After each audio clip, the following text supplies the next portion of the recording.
Wait. Jake. Elise.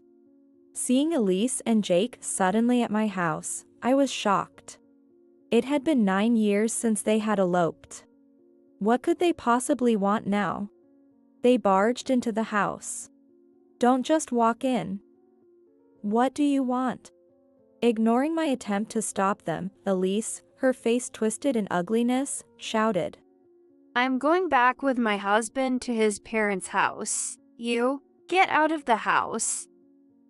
I didn't understand what she meant. I was dumbfounded. But the house has been demolished and the lot is empty, you know. Huh? Both of them stood there, stunned. It can't be helped. I have to tell them the truth, or they might not leave. I started to tell my story. At this, Elise and Jake fell completely silent. My name is Kimberly Norris. I'm turning 38 this year. 10 years ago, at the age of 28, I married Jake, a high school classmate of mine. Jake, who worked at a local home improvement store, was quiet and serious by nature. We clicked because I, too, am not much of a talker. We began living together in an apartment, and I gradually got better at cooking, which I had initially struggled with. We were leading a peaceful everyday life, starting to talk about wanting kids soon. I think I was definitely just an ordinary housewife. I believed that the rest of my life would be ordinary but happy. That's what I thought. That belief was shattered 9 years ago, when I was 29. Jake had run off with Elise, my former best friend, and they disappeared. Their whereabouts are still unknown. Why did this happen? I kept asking myself that over and over again. And the thought that always came to mind was that I shouldn't have gone to that class reunion. If only I hadn't run into Elise again. That was how I felt. Since that day, the gears of our fate had started to turn. Ever since I was young, I had a best friend named Elise. I was reserved, while Elise was flashy and assertive. Though our personalities were opposites, we somehow got along and went to the same public high school. Just like in middle school, Elise and I would walk to and from school together. Then, another person joined us. That was Jake. Jake came from a different middle school, but because we shared the same school bus, we naturally started commuting together. Back then, the three of us would often indulge in idle chatter after school. Hey, what are you going to do after graduation? I'm thinking of getting a job locally. I'll do the same. Looks like I might get a recommendation. Many from our high school ended up working in the local town after graduation. But Elise was different. You guys lack ambition. I'm going to the city to attend a cosmetology school. Then I'll be a makeup artist for celebrities. Even back then, Elise was highly ambitious. She was fired up about studying beauty seriously and diving into the glamorous world. After graduation, Jake and I started our careers. Elise went on to a cosmetology school and then got a job at a hair and makeup salon. Around this time, when Elise would visit home, we often hung out together. What? You two are dating? Sorry, I should have told you sooner. I felt somewhat embarrassed and looked down. Jake's workplace was near mine, and sometimes after work, we'd go out to eat together. That's how things gradually progressed between us. No, it's rather late, actually. I was worried when you two would finally get together. So, marriage next. What about you, Elise? Jake, his face turning red, ribbed Elise. Elise brightly said, I'm still scoping out the right guy. The mixer the other night was so much fun. There were heirs to big companies, pilots, lawyers, you name it. I'm having a hard time deciding who to choose. Elise seemed to be leading a flashy life, heading out every night. It was an exciting and fun story, but in retrospect, it felt like a fairy tale from a distant world. And now, 10 years have passed since we graduated high school. Jake and I are in our 10th year of working. Both our careers were going well, and soon the topic of marriage came up. Jake's parents were very kind and they adored me. Jake is an only child, you know. It's like I'm getting a daughter if he marries you. Kimberly, I'm really happy about that. Erica, my mother-in-law, would say with a smile that I still remember vividly. As a result, I naturally became closer to Jake's family, and I found myself spending less and less time playing with Elise. It couldn't be helped. Elise was living a glamorous life in the city, and I was about to start a family. Our life rhythms were just too different. It was a bit lonely, but drifting apart was unavoidable. Then what I thought. That's what I was thinking when I received an email about our high school reunion. Maybe I'd get to see Elise after a long time. Jake and I were looking forward to reconnecting with our old classmates. Finally, the day of the reunion arrived. It was held in a hotel banquet hall. As I reminisced about our high school days, I felt a bit giddy, and then Elise appeared. Elise was dressed more glamorously than before, looking much more mature. But there was something off about her expression. She seemed too flashy, somehow. Though she had always been assertive, she used to be approachable too. But now, that had vanished, and she seemed to exude an aura that was almost intimidating. I was a bit uneasy, but when we greeted each other, Elise immediately smiled. While enjoying the buffet, we caught up on each other's lives. So, you two are finally getting married. Congratulations. It's been a long time coming. Thank you. How have you been doing, Elise? Me, I'm doing great, both in love and work. Listening to Elise's story, it seems she is dating a successful entrepreneur who owns several businesses. Their romance started when she did his makeup at the salon where she works. Elise spoke animatedly about her glamorous city life. I felt somewhat overwhelmed, more so than before. It was great to see my best friend again, and it seemed like both of our lives were going well. Normally, this would make me happy. Yet, I felt uneasy. The fog in my heart did not clear up easily. After that, we started hanging out with Elise again as a trio. Elise had been busy with work, but as things settled down, she began contacting us more frequently. Soon, however, I started feeling uneasy. Elise's makeup became heavier over time. And the places we ate at changed from regular diners to dimly lit bars. Next to the bar was a dance floor, where loud, flashy music blared. There were plenty of flashy men and women dressed in provocative, scanty outfits. Feeling uncomfortable, I hesitantly approached Elise. Hey, I appreciate the introduction, but could we maybe go somewhere a bit more peaceful? What? That's so boring, Kimberly. You're such a kid. As I hesitated, Elise began to look down on me with a clear disdain. Come on, Jake. Let's dance. Ignoring me, Elise pulled Jake onto the dance floor. I'm embarrassed. Despite his words, Jake was dragged along and started dancing.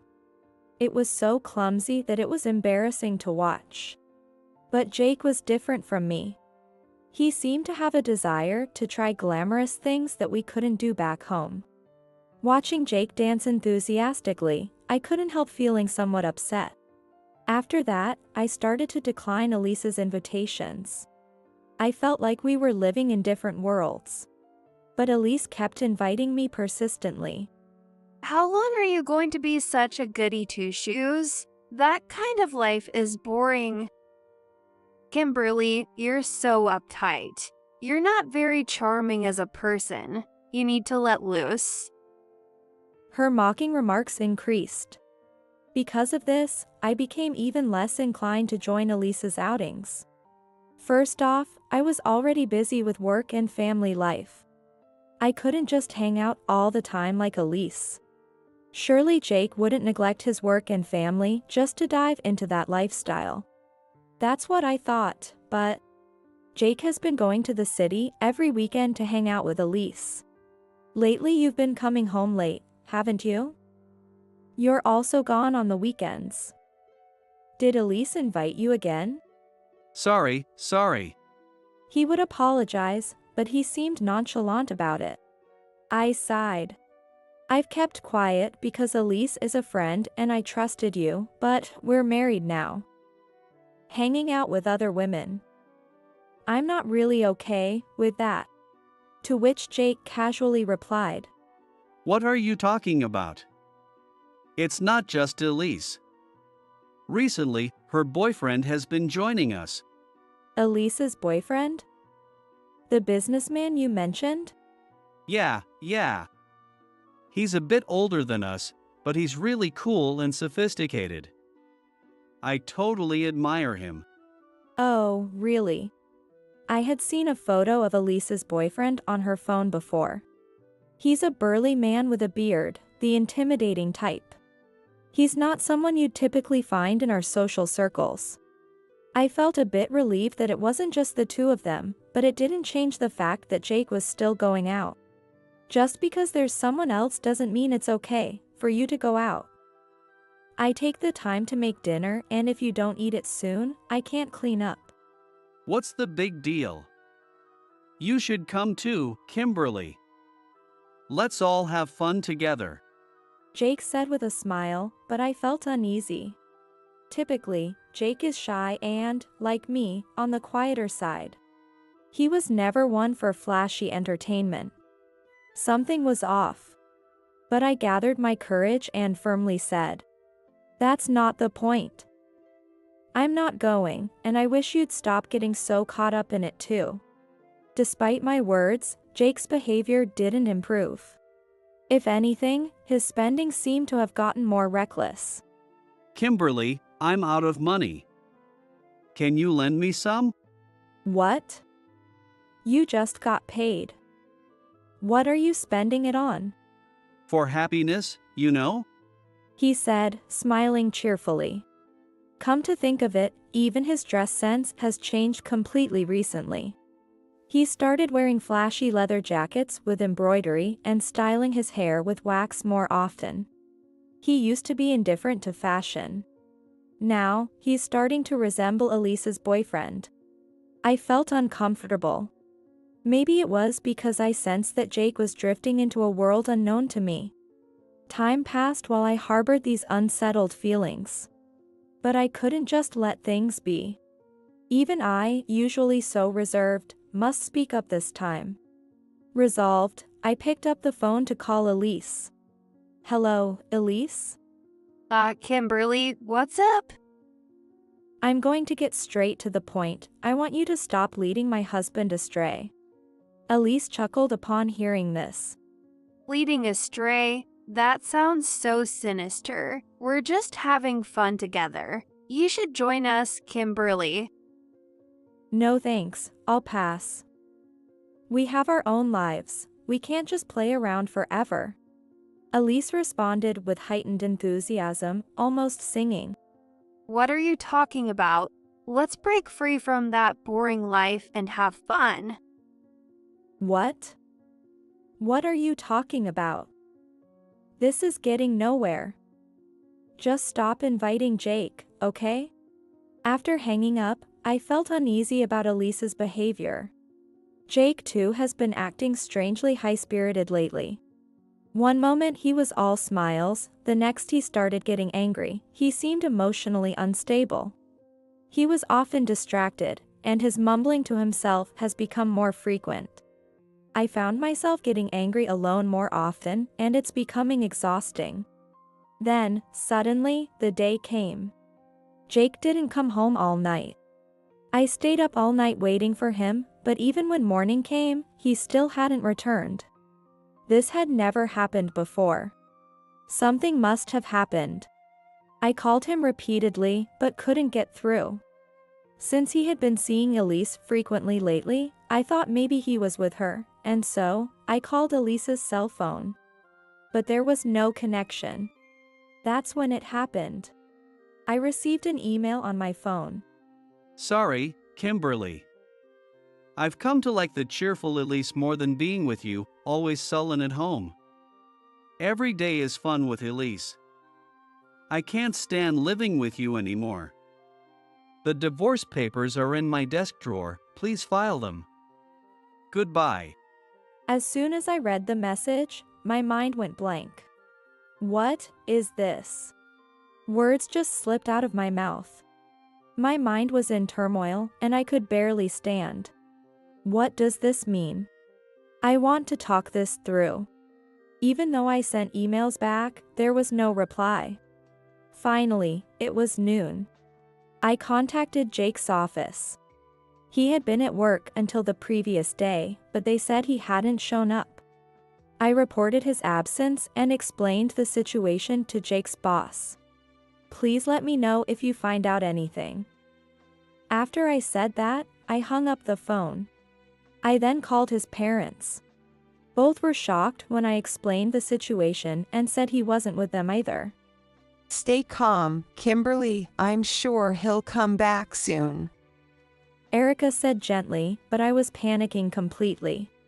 Knowing it might be futile, I tried calling Elisa's cell phone again. But, of course, there was no callback. That's when an idea suddenly hit me. Elisa's parents lived in the next town over, if I remembered correctly. I pulled out an old address book and called their home. However, Elisa's parents also said, "We haven't been able to contact our daughter recently." I was nearly losing my mind. I immediately went to the police station. I showed them the email and explained everything in detail. But the police officer's response was sluggish.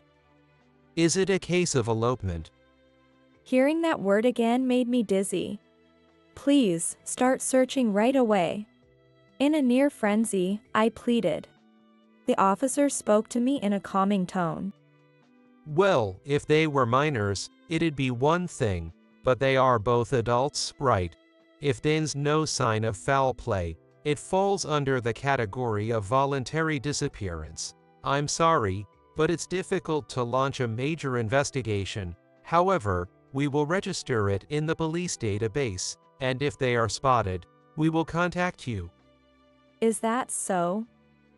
Please, do what you can. With that, I dragged my tired body back home. It was already getting dark. Just a few months ago, we were living peacefully. Why did this have to happen? Thinking back, I knew Jake and Elise were hanging out, but I fully believed him when he said her boyfriend was also with them. Could that have been a lie? A pretext for infidelity? Shocked, I stood still in the living room. Jake's belongings, which he had been using until the day before, were still there. I just couldn't believe he had disappeared from my life. Where did you go? As I muttered to myself, tears rolled down my cheek. 9 years have passed since then. For a while after that, I waited for Jake to come back. But, after 6 months had passed. Persuaded by my parents, I submitted the divorce papers that had been kept in my desk drawer. We concluded that he wasn't coming back. Jake, of course, had been fired from his job. Since the elopement incident, I had started to fall ill more often, becoming increasingly absent from work. I think the stress had been building up without me realizing it. During this time, my in-laws were the ones who helped me. I'm truly sorry about what our Jake has done. They apologized repeatedly, and despite their own pain, they took great care of me. Thanks to my in-laws' compassion, I was able to recover. I continued to maintain a relationship with them. And then, they asked me for a favor. Now, my health has significantly improved. I've returned to work and am back to my regular routine. It was on one of those days. Despite it being an early holiday morning, the sound of knocking on the front door echoed loudly. It seemed too early for a delivery. Half asleep, I went to the door, only to find an unbelievable sight. Wait. Jake. Elise. I froze upon seeing the two of them. Kimberly, Why are you here? Isn't this Jake's parents' house? Elise and Jake looked puzzled. 9 years had passed, but there they were, the two who were supposed to have eloped and disappeared. Their eyes were bloodshot and unnaturally bright. Moreover, they were wearing clothes as ragged as old rags, and there seemed to be a smell coming from them. Could it be that they haven't taken a bath? What kind of life had they been living? What do you mean, why am I here? That's my line. Where have you been all this time? What are you doing here? Confused, I yelled out. Well, there were some complications. Oh, and thanks to you smoothly signing the divorce papers, I could marry Jake right away. Thanks. What? I couldn't believe how casually Elise spoke. After disappearing with someone else's husband, her demeanor was far too light. By the way, where's Mom and Dad? Where did they go? Jake and Elise barged into the house. Hey, don't just walk in. Ignoring my attempt to stop them, Jake loudly called for my in-laws. But no matter how much they looked, it was futile. They aren't here. Where are they? And why are you at my parents' house? Where's Mom and Dad? Both of their eyes were fixated in an unnatural way. I was momentarily taken aback by their bizarre demeanor, but I gathered my courage and managed to speak. Before that, can you explain why you have returned now, after all this time? At my words, Elise twisted her face into an ugly sneer and yelled, I'm moving back with my husband to his parents' house. You, get out. I was dumbfounded.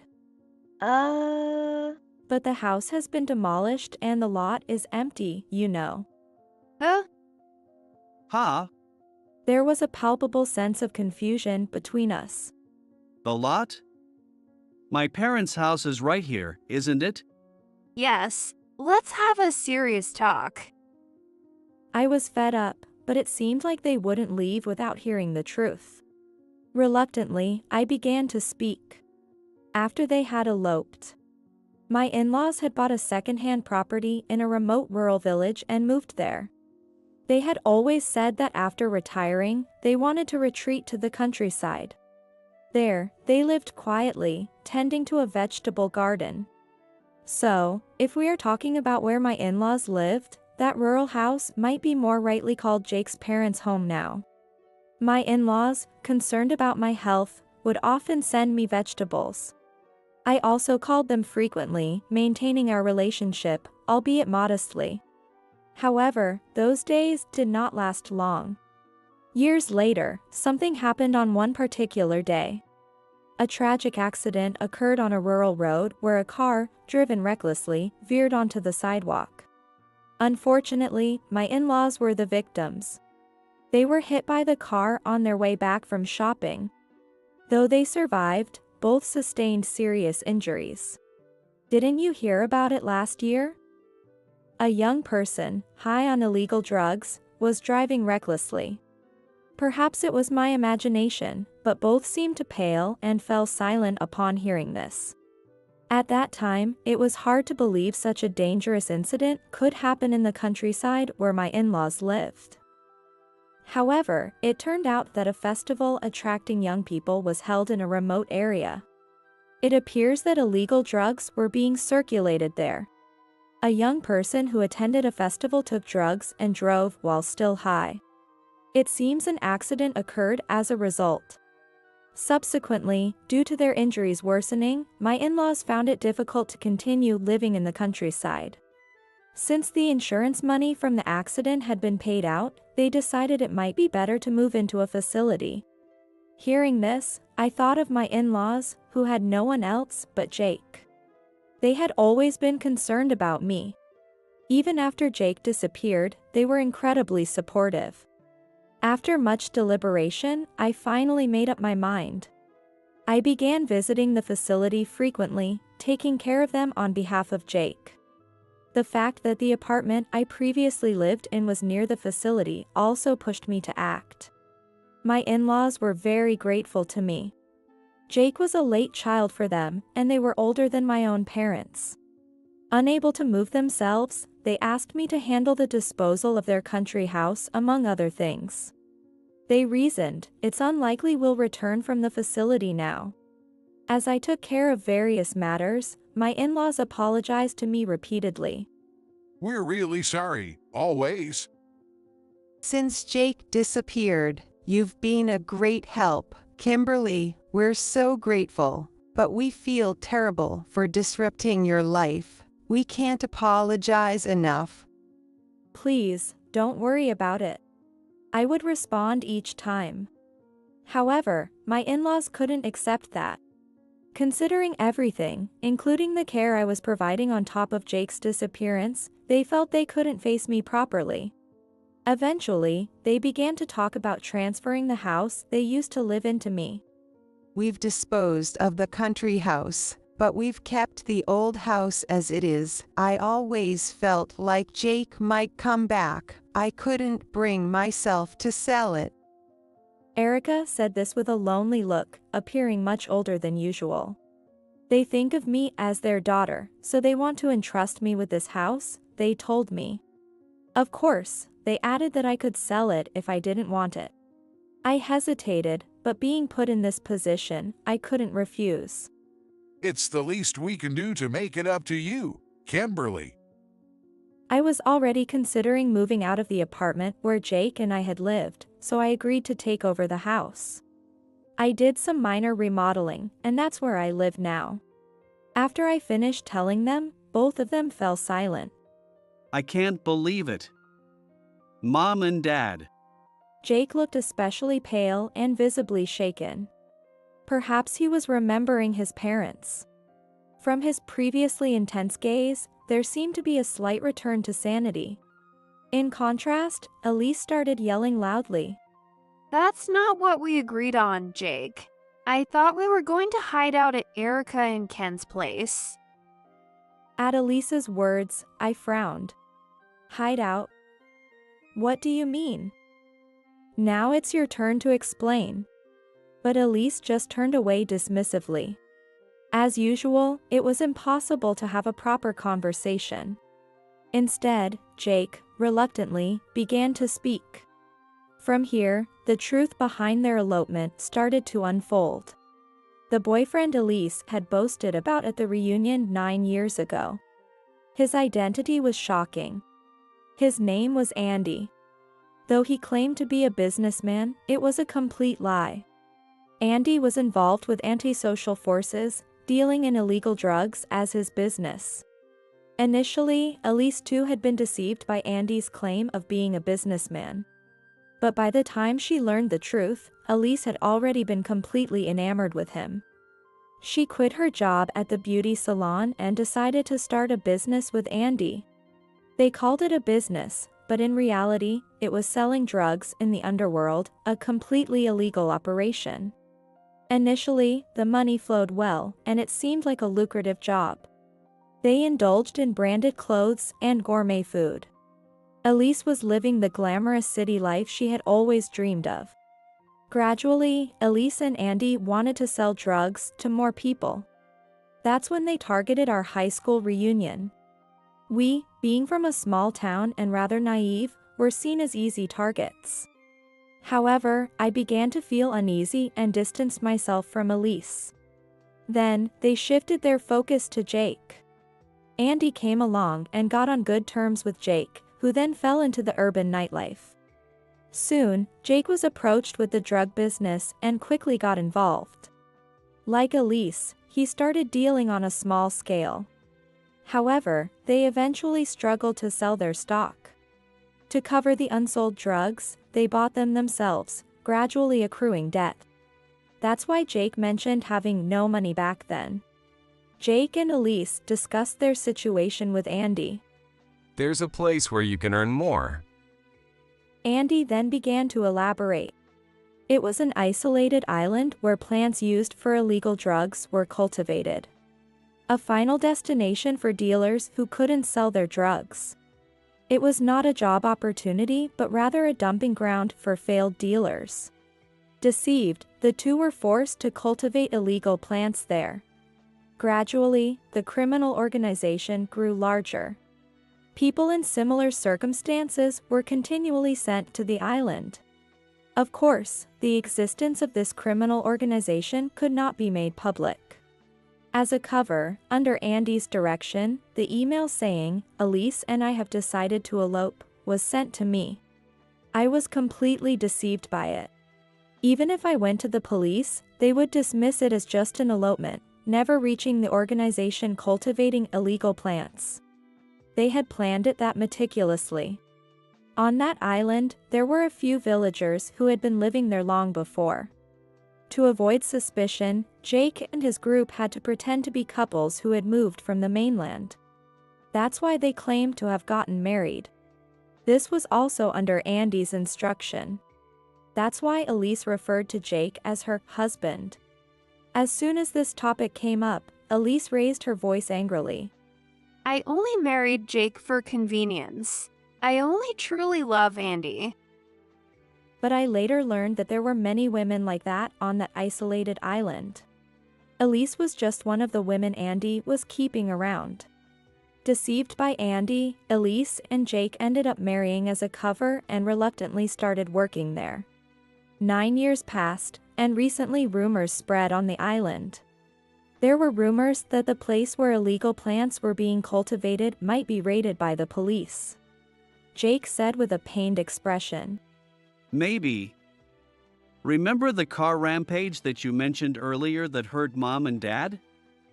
The illegal drugs the driver had taken might have been made from the plants we were growing.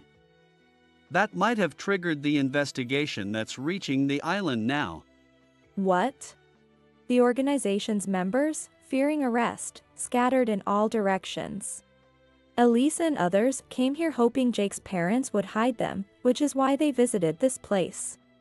I was speechless, never expecting such a truth. The room fell silent for a while. But Elise, inappropriate to the somber atmosphere, raised her voice loudly. Hey, hide us, Kimberly. This house is yours now, right? Then it should be easy. Come on, do it. Otherwise, we'll get arrested by the police. Let bygones be bygones. What? What are you saying? After you took Jake away, and now a drug cultivation crime too. How can I hide criminals like you? Enough is enough. I'm so fed up with you. Angrily, I confronted her, and Elise grimaced. Come on, don't be so stingy. With that, she spread her arms out towards me. Then we're going to skip the country, so give us some money. What? Andy's planning to flee overseas too. We'll all meet up there. This time, we're all going to enjoy living abroad. Isn't that super happy? By this point, it was all beyond my comprehension. Surely, what these two were involved in wasn't limited to just dealing and growing. They must have been using the drugs themselves. Their tattered clothes, unwashed bodies, and vacant expressions. They didn't look normal from any angle. Suddenly, I was terrified. Of course, I couldn't hide them, nor could I give them any money.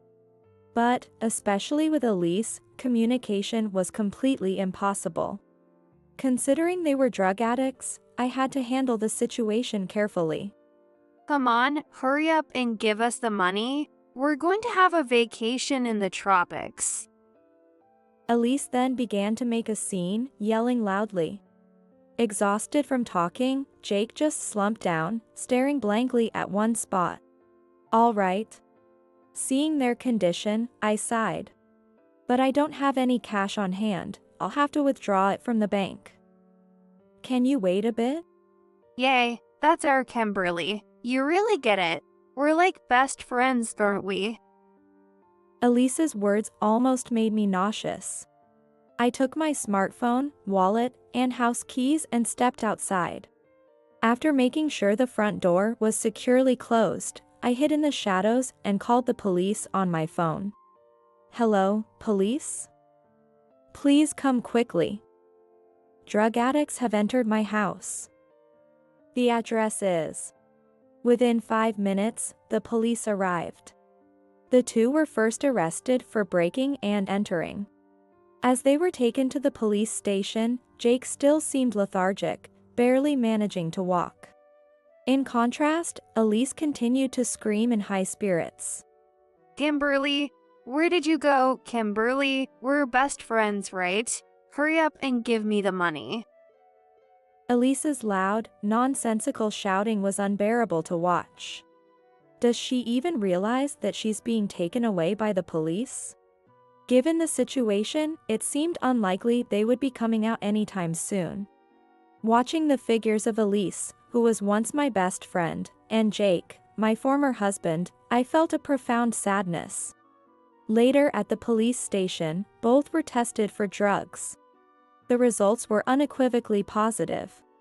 They faced charges for breaking and entering, illegal drug use, and manufacturing and selling drugs.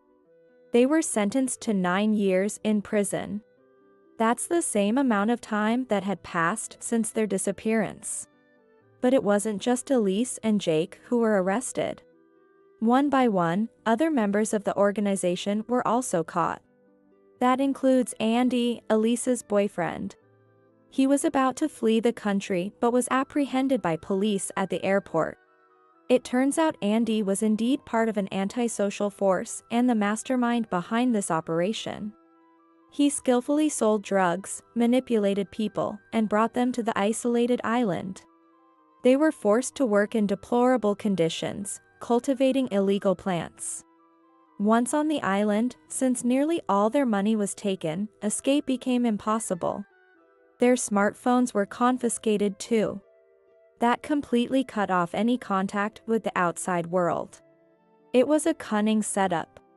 The drugs that had recently become popular among the youth seemed to have originated mostly from plants cultivated there. Although the police had trouble catching anyone initially, the investigation progressed due to the accident involving my in-laws. Furthermore, the statements from Elise and Jake, which I had reported, helped gather a significant amount of information.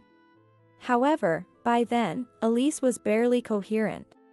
She was continually crying and yelling, making communication difficult. Jake seemed somewhat more coherent. Occasionally, he would even speak words of remorse through tears. There's no doubt he was regretting everything now. But it was too late. Elise was deceived by a shady man from the city and fell into a life of crime. Jake, too, was easily duped by Elise and Andy. They were both dazzled by the allure of a glamorous life and lost sight of themselves, a pitiful end to their story. It's true, at some point, everyone might dream of such a glittering existence. I can understand that sentiment. However, such a life always has its shadows. They were swallowed by those shadows, never to return. Now, I live a peaceful life. I work daily, watch movies on weekends, and lead a very ordinary life. I still visit the facility where my in-laws reside frequently. I've requested the staff to ensure they don't show any TV news or newspapers to them, especially not about their son. The return of their only son might have been a joyful event, but his immediate arrest must have been a shock. Moreover, they would not want to believe that the illegal drugs he cultivated indirectly caused the accident they were involved in. Today is a rare day for a walk in the facility's garden. I push the wheelchair slowly. My in-laws smile joyfully. And though this is all I can do, I hope for peaceful days ahead. I push the wheelchair more firmly, filled with this wish.